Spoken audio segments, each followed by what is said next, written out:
They took my daughter away with lies. They called me unstable, dangerous, unfit to be a father. All because I didn't have power, money, or connections. But they forgot one thing. A desperate father is the most dangerous kind of enemy. And now, I'm not here to beg for justice. I'm here to take everything back and make them pay for every second she cried without me. They put the papers in front of me like a verdict already written. Social worker's stamp. A hurried affidavit. A therapist's note with phrases I never spoke. The judge read the lines without looking at my face, as if my presence was a disturbance he could ignore. The lawyer I could afford sat too still, as if the chair could absorb his fear. They took her on a Thursday afternoon, the week my ex-wife decided the cost of a fight was less than the cost of our daughter's future. She signed a statement that fit the narrative. Dangerous, unpredictable, often absent. People who don't know men like me hear those words and move on. People who raise daughters understand how words can swing doors closed on fathers forever. I watched them pack a small backpack, pink, stuffed with a stuffed rabbit that still smelled like my mother's soap. Emily looked up at me once with that unguarded trust children have. I wanted to scream and grab her and tear the room apart with my hands if it meant she'd stay. I did nothing. Doing nothing looked like dignity. Doing nothing kept the judge unprovoked, the case neat, the lie respectable. They carried her out. The door closed. My world narrowed to the whisper of hinges. For days I sat, waiting for outrage to come for me. It did not. Authorities moved through their ritual. Paperwork slid under stamps. A caseworker smiled with practiced pity. The system smelled of bleach and impatience. It felt engineered to keep men like me from roaring. I could have lost myself in anger. Many men do. It is easier to break than to methodize retribution. But rage is a loud and useful thing only if you want to be caged quickly. They expected fury, they expected headlines and fists and curses. They would have used them. They would have called it instability and used it against me again. So I learned to be quiet. For 2 months I slept with the legal code on my chest and a notebook at my bedside. I read statutes like prayers. I memorized inspection protocols, custody precedents, the exact phrases that open doors for appeals. I recorded phone calls, always asking questions, never accusing. I spoke to teachers with careful questions that sounded like concern. I listened. People talk when they think you cannot use their words. The first break came from mistake, not bravery. The social worker assigned to Emily entered the evidence room and left a folder unlocked. A pen cap rolled out of it onto the floor as she closed the door. I was there to deliver a signed permission slip from the school. I bent to pick up the cap and noticed the folder edge. Names, dates, a typed summary different from the note the therapist gave in court. The notes contradicted each other. One line read plainly, family pressure applied, expedite custody. Mistakes are where truth hides. I photographed the pages with a camera I bought used, the kind that leaves no connection to my phone. I left with a cough, pretending the cold had me. Outside, I pulled the hood of my jacket up and breathed. Evidence weighs a man down and lifts him at the same time. That night I drove to the river and sat in the car until my hands stopped shaking. The city lights reflected on black water like lies pretending to be stars. I whispered Emily's name until it was a prayer and a promise. Then I made a list. Who to talk to first. Who to trust second. Which offices to avoid. Which journalists to feed and when. I started small. A clerk who worked late at the courthouse. She liked coffee and complained about her boss. I bought her bad coffee every week and listened while she aired small gripes. She mentioned a judge's assistant who sometimes misplaced files. I listened. He met his wife for lunch at the same place every Wednesday at noon. Small things map like veins on the body of corruption. I found a lawyer who owed me a favor, an old soldier who once helped my brother out of a bar fight and didn't ask questions later. He didn't call himself a specialist in family law, but he understood how systems protect themselves. He didn't promise miracles. He promised process. In his eyes I saw a man who knew how to make noise quietly. You want them exposed, he said. Not angry. Yes. I kept my voice low because low is less readable. He taught me about witnesses and affidavits, private investigators, and how to file a complaint that doesn't go straight to the people who will burn it. He recommended someone, a small-time investigator with a long record and little patience for corruption. The investigator arrived in a beat-up sedan, eyes tired and hands steady. He didn't look for drama, he looked for traces. We made a map of contact points. Teachers who could vouch for my involvement with Emily. Tenants in the building who could place the social worker in different places. Bank statements that showed the timeline of my life, not the convenient gaps the defense described in court. The investigator discovered a recorder placed in the meeting room where my ex-wife had been coached by an attorney. The recording was fuzzy, but the words were there. "We need to make it look urgent. He's unstable. We'll use the judge's sympathy. Once you catch the scent of truth, you can't stop following it." I learned restraint the way a man learns to stop a clock, with precision. I recorded everything. I wrote it down with dates and times and the names of whoever was there. I set up emails with questions meant to provoke clarifications. I never accused in writing. I only asked questions that led them to clarify into self-incrimination. People who lie repeatedly leave patterns. Patterns are evidence. Friends drifted away. Some were afraid for themselves, and maybe that was a kindness. My mother called once and told me to let the lawyers handle it. Let them. But mothers see the soft edges of sons. She listened when I spoke into the phone, and then she pressed her palm to the receiver as if to feel my heartbeat. At night, when silence wrapped the apartment thin as paper, I practiced being a man who could sit through hearings and smile as his opponents crumbled. That skill takes a cold discipline. You must make the face of patience feel like a weapon. The first public tremor came when the investigator leaked a recording to a small news blog known for poking at municipal scandal. It was not sensational. No dramatic accusations screamed across the top of the page. It was a quiet file, a recorded conversation with the judge's assistant praising a quick custody resolution and saying, "We'll handle it quietly, no press." The assistant's voice was careful. The sentences he used were revealing. People read it and felt the cold of bureaucracy. The blog reached larger outlets within a day. The courthouse phones lit up like a Christmas tree. I watched them sweat through a glass of bad whiskey in a diner booth. I did not celebrate. I made coffee and sat. I understood what came next. Attack, denials, character assassination. They would try to make me the villain of my own story. So I prepared my countermeasures. A schoolteacher's statement that I always arrived early to pick Emily up. A neighbor's affidavit that I fixed a broken fence in the rain. A video from a community volunteer program where I signed in every volunteer hour. Small proofs build an iron net. When the first reporter called asking for an interview, I declined. I did not want to be the headliner. I wanted to be the architect. The reporter pressed, and I left him a single line. "Ask the social worker about the folder she left unlocked." He did. 2 weeks later, the case that once looked inevitable began to wobble. They had taken my daughter with lies and closed the door. I was building a key out of documents, testimonies, and patience. Tomorrow I would file a motion to reopen custody based on new evidence.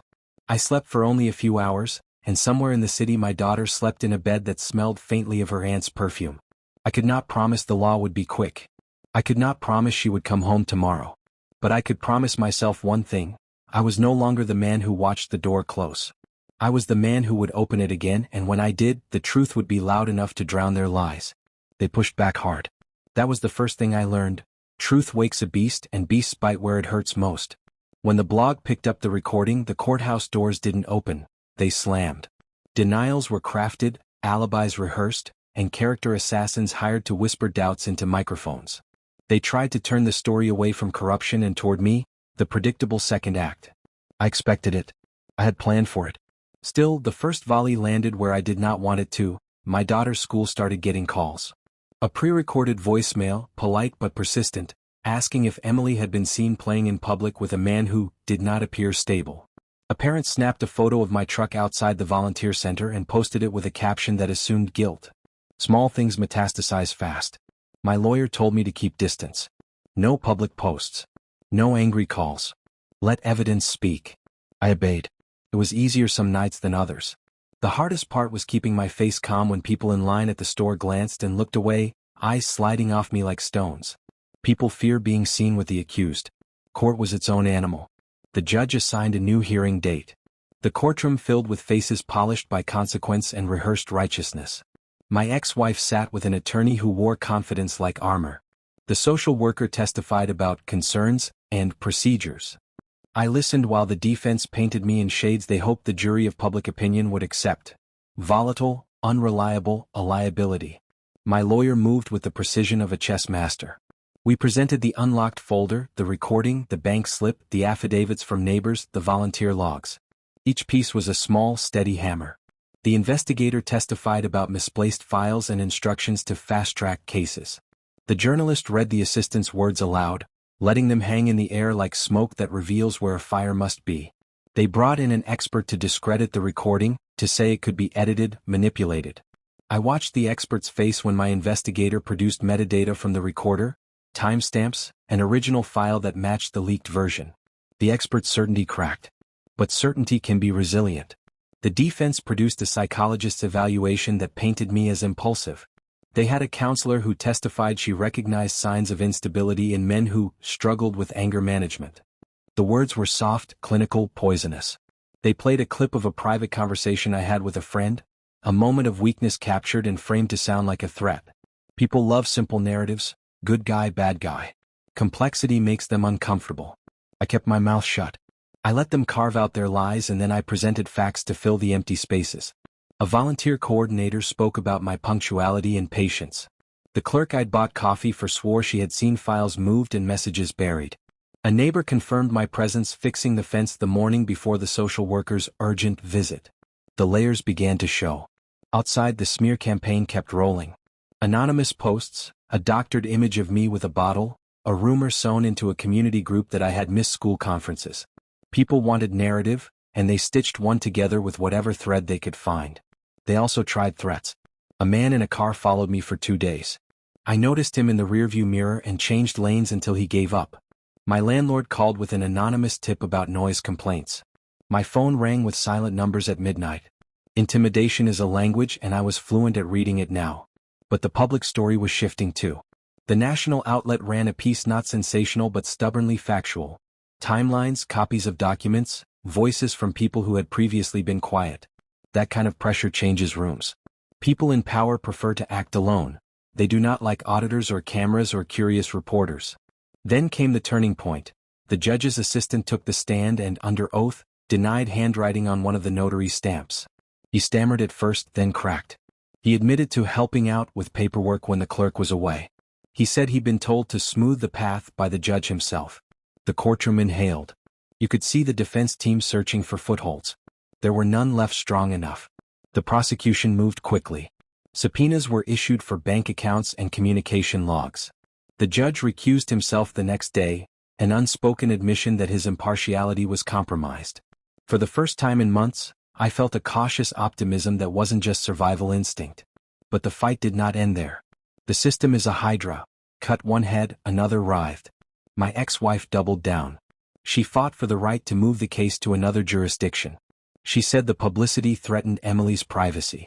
She hired a private investigator to dig into my past. Old mistakes, a night too many beers at a friend's wedding, a fight with my brother, were resurrected and catalogued, each presented as evidence of unfitness. My lawyer anticipated these moves. We produced character witnesses, teachers, a pastor, the coordinator at the community center where I'd volunteered hours. I found strength in small affirmations. The gym owner who'd seen me teach a class on Saturdays, the woman who ran the library and remembered me bringing Emily to story hour. The community's small kindnesses became leverage. We pushed for supervised visitation. It was not victory, but it was a crack in the wall. The court agreed to a series of supervised visits at a state facility, blocky fluorescent rooms and folding chairs, but legal steps moving toward restoration. The first visit was a set of nerves and plastic toys, an awkward reunion with a child who had been told a different story about why Daddy wasn't there. Emily took my hand like a lifeline and I clutched it like the only thing that mattered. I walked out of that room with a quiet ferocity. They had not taken her again. That night, I went through phone logs and messages, seeing patterns where gossip had been fed. The investigator unearthed emails ordering expedited case handling and a consultant's invoice mysteriously routed through a shell company. The bigger the web, the more the animals tangled themselves. The next legal motion, I asked for a forensic audit of the social services office. It was an aggressive move, one that risked backlash, but it was the right one. Public agencies hate audits because audits reveal habit and pattern. When an institution prefers to work in shadows, light terrifies it.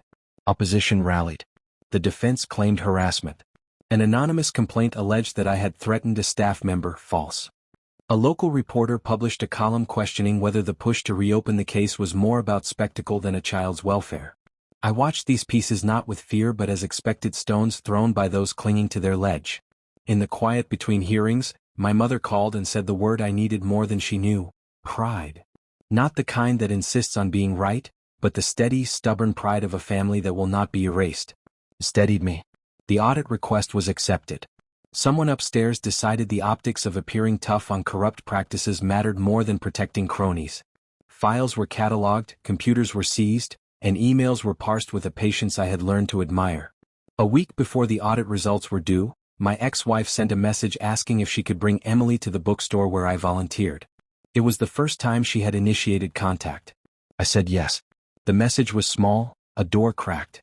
I don't pretend it was simple. Progress in these fights is messy, measured in inches, not leaps. People still avoided me in dim aisles. Callers still hung up when I answered.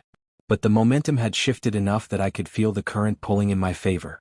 On the day the audit results arrived, the courthouse was quieter than the week before. The report was a ledger of omissions and expedited approvals, emails showing pressure applied from office to office. The inspector in charge of the audit had a tired look, the kind of wear that comes from finding rot where you hoped only dust remained. The judge ordered a review of all cases handled by the social worker in the prior year. The prosecution moved to reopen multiple custody files. The defense scrambled to bury the report under technicalities. And beneath the noise, a small truth remained. My daughter had a father who did not stop. I had traded raw outrage for deliberate action, and action had begun to return her to me. The road was not over. It would not be over for a long time. But the first real legal victories were in. They felt like frost melting, slow, inevitable, and loud enough to be heard if you stood very still and listened. Progress came like winter thaw, slow, cracking, uneven. But once it starts, ice does not stop breaking. The audit triggered investigations, and investigations turned to interviews. Former employees whispered truths they once swallowed out of fear. Files were unsealed. Patterns emerged. Children reassigned without proper review, custody decisions rushed, selective concerns applied to anyone who didn't fit the favored profile. But systems fight for survival. They do not fall quietly. That week, a woman with a clipboard and a polite smile appeared at my door. "Routine welfare check," she said. Her badge looked official, her questions looked harmless. I answered each one with discipline carved from months of control. Employment? Yes. Drug use? None. Violence? Never. The last question lingered between us like suggestion, like bait. I did not bite.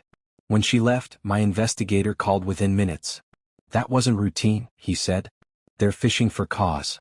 So we give them none." The ex-wife's attorney filed an emergency motion claiming hostile environment around the case. They asked to halt direct contact between me and Emily until the media circus settled. The judge denied it. The tide was not on their side anymore. The next supervised visit felt different. Emily ran to me, arms tight around my neck. The supervisor, usually stiff and clinical, softened. Children can reveal temperature better than thermometers. She felt safety, and safety speaks louder than reports. I read to her, a story about mountains and brave little climbers. She rested her head on my shoulder, and I made a silent vow, they would never take this again. Outside, I saw my ex-wife waiting by the car. Her face had changed, lines where arrogance once sat smooth. When she saw me holding Emily's backpack, she hesitated, then looked away. Guilt lives heavy when truth crawls from the shadows. I returned home and found a letter under my door. No address. No signature. Just a printed line. "Some fathers don't get second chances." Threat or warning, I couldn't tell. I filed it. Evidence is oxygen. That night, my lawyer texted, "We move for temporary joint custody next week. Be ready." Ready. I had been ready since the day they closed the door on me. Court again. Different judge. Different tone. The auditorium of polished wood and whispers felt like a battlefield where the weapons were pages and posture. My ex-wife sat rigid, her lawyer flipping papers with curated indignation. They tried a different tactic now, not painting me as dangerous but as obsessive, fixated on punishment. It was a softer knife, but a knife still. My lawyer countered with measured calm. He fought for due process, not revenge. He submitted a timeline of my actions, reports filed properly, evidence gathered legally, 0 incidents. "This is not obsession," he said. "This is a father protecting his child and his rights." The judge looked at me long, searching for cracks. I kept my gaze level, hands folded, breath steady. Soft rage controlled. It reads differently than anger. The ruling, temporary joint custody, supervised transitions, continued investigation into agency misconduct. No celebration, but a door further open. Gasps behind me, whispers crawling up wooden benches. I didn't turn. Outside, reporters waited.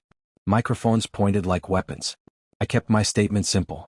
I'm here for my daughter. That's all. Then I walked away. Let facts do the shouting. Joint custody meant mornings. Real mornings. Fatigue, cereal crumbs, little shoes tied too tight. The second day, Emily drew a picture. A stick figure father, a stick figure daughter, a house with 2 doors but one path leading to both. Children understand things adults complicate. But the battle was not finished. Bureaucracy bleeds slow. A senior official resigned for personal reasons. A judge requested relocation. The social worker involved took leave.